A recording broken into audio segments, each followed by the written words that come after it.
Welcome everyone. 2024ஓட political science and international relation mains questions தான் பார்த்துட்டு வரோம். ஸோ இன்றைக்கி நம்ம பார்க்க போகிறது Locke's theory of revolution. So Locke's theory of revolution அப்படின்னு சொல்லி பார்த்தோம்னா ஃபர்ஸ்ட்டு தியரி ஆஃப் ரெவல்யூஷன். அதில் ரெவல்யூஷன்னா என்னது? ஸோ மக்கள் எல்லாம் ஒன்று சேர்ந்து அவங்களுக்கு அகெயின்ஸ்டாக இருக்கிற ஒரு விஷயத்துக்கு குரல் கொடுக்குறது. இப்போது ஏதாவது ஒரு லா வந்து நமக்கு அகெயின்ஸ்டாக, பொதுமக்களுக்கு அகெயின்ஸ்டாக இருக்குது அப்படின்னா அவங்க எல்லாருமே சேர்ந்து என்ன பண்ணுவாங்க?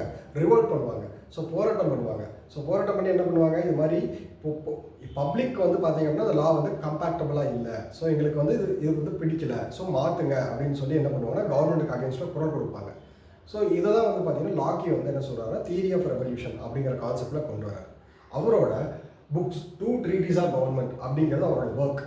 ஸோ அவரோட ஒர்க்கில் என்ன சொல்லியிருக்கிறாரு அப்படின்னா லிபரல் தியரி ஆஃப் ரெவல்யூஷனை பற்றி சொல்லியிருக்கிறாரு.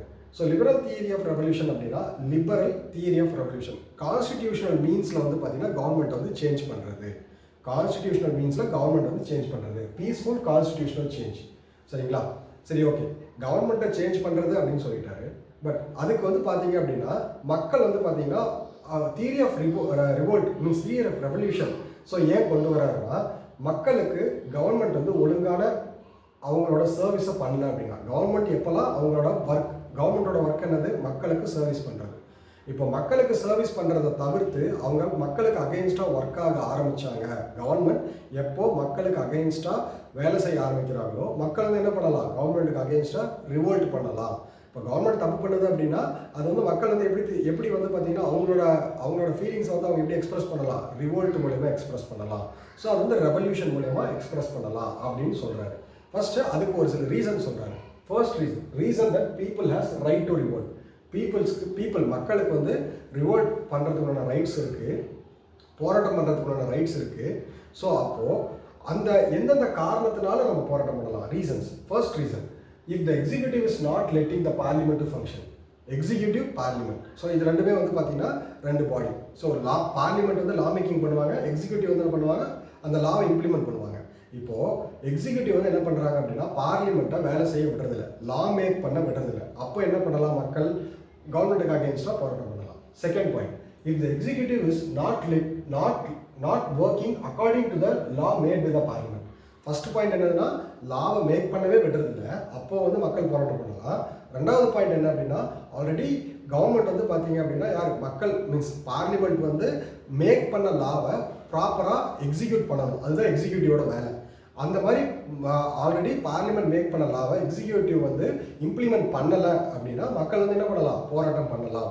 ஸோ அதுக்கு அடுத்து, if the executive subsumes or putting the people under the control of some foreign prince and if they violate the principle of due process of the law. So ஆக்சுவலாக simple. அப்போ நார்மலாக சாவர்ஜினிட்டி அப்படிங்கிறது தான் ஒரு ஸ்டேட்டோட ஸ்பெஷாலிட்டி.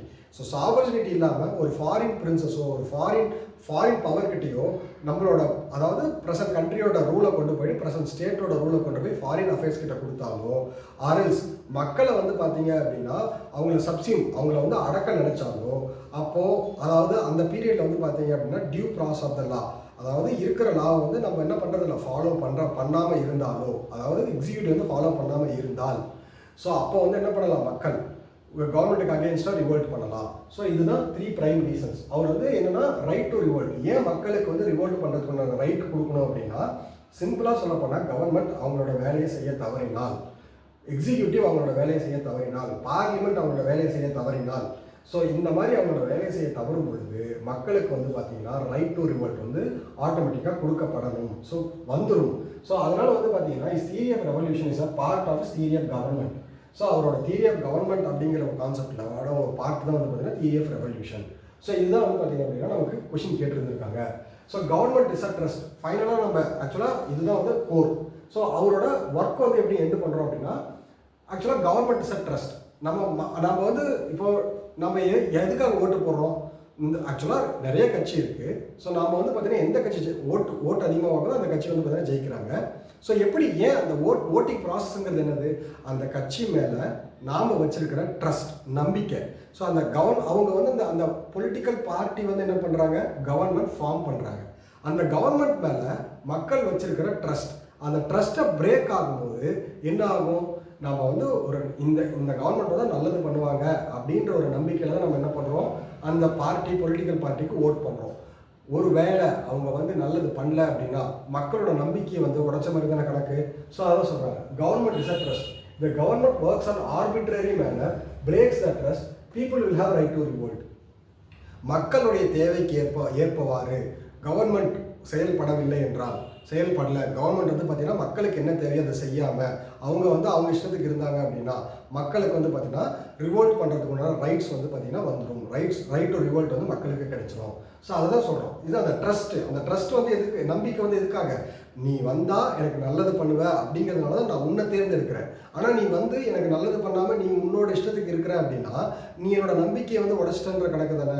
அப்போது இது வந்து பார்த்தீங்க அப்படின்னா என்னது, கான்ஃபிடன்ஸ் வந்து பிரேக் ஆகுது. நான் வந்து வச்சிருக்கிற ட்ரஸ்ட் வந்து பிரேக் ஆகுது. இப்போ ஒரு சில கண்ட்ரீஸ்லாம் வந்து பார்த்தீங்க அப்படின்னா இந்தியாவிலே வந்து என்ன மோஷன் யூஸ் பண்ணுறோம், நோ கான்ஃபிடன்ஸ் மோஷன் அப்படின்னு ஒரு மோஷன் வந்து யூஸ் பண்ணுறோம். ஏன், மக்களுக்கு கவர்மெண்ட் மேலே வச்சிருக்கிற நம்பிக்கை வந்து போயிடுச்சு, நல்லது பண்ணுவாங்க அப்படிங்கிற நம்பிக்கை போயிடுச்சு. அதனால் மக்களுக்கு கவர்மெண்ட்டுக்கு அகைன்ஸ்டாக என்ன பண்ணுறாங்க, நோ கான்ஃபிடன்ஸ் மோஷன் பாஸ் பண்ணுறாங்க. ஸோ ரைட் டு ரீகால், இந்தியாவில் எப்படி நோ கான்ஃபிடன்ஸ் மோஷனோ, ஸோ ஒரு சில கண்ட்ரீஸில் வந்து ரைட் டு ரீகால் அப்படின்னு ஒரு ஆப்ஷன் இருக்குது. ஸோ நம்ம ஒரு மலையாள படத்தில் 1 அப்படிங்கிற ஒரு படத்தில் கூட பார்த்துருப்போம், ரைட் டு ரீகால். நான் தேர்ந்தெடுத்த ஒருத்தர், நான் என்னோட தொகுதிக்கு ரெப்ரசன்டேட்டிவாக தேர்ந்தெடுத்த ஒருத்தர் எனக்கு என்னுடைய நம்பிக்கைக்கு ஏற்றவாறு செயல்படலை அப்படின்னா நான் என்ன பண்ணலாம், ரைட் டு ரீகால் வந்து பார்த்தீங்கன்னா இம்ப்ளிமெண்ட் பண்ணலாம். அப்போது அவர் வந்து திரும்பவும் வந்துருங்க, எங்களுடைய நம்பிக்கைக்கு ஏற்றவாறு நீங்கள் செயல்படலை, நாங்கள் எல்லாம் உங்களை நம்பி ஓட் பண்ணி உங்களை ஓட்டு போட்டு உங்களை தேர்ந்தெடுக்கிறோம், ஆனால் நீங்கள் என்ன பண்ணுறீங்க, எங்களுக்கு நல்லது பண்ணலை. அப்போது அந்த ரைட் டு ரீகால்ங்கிறது வந்து பார்த்தீங்கன்னா நீங்கள் திரும்ப வந்துருங்க அப்படிங்கிற மீன்ஸ் அந்த போஸ்ட்லேருந்து திரும்ப வந்துருங்க, நார்மலாக வந்துருங்க means I have a right to recall. இது வந்து ஒரு சில கண்ட்ரீஸில் இருக்குது. ஸோ நார்மலாக வந்து பார்த்தீங்க அப்படின்னா ஒருத்தர் ஒழுங்காக செயல்படலாம், அவங்களுக்கு மாற்றுறதுக்கு உண்டான இன்னொரு ஆப்ஷன் வந்து எலெக்ஷன்.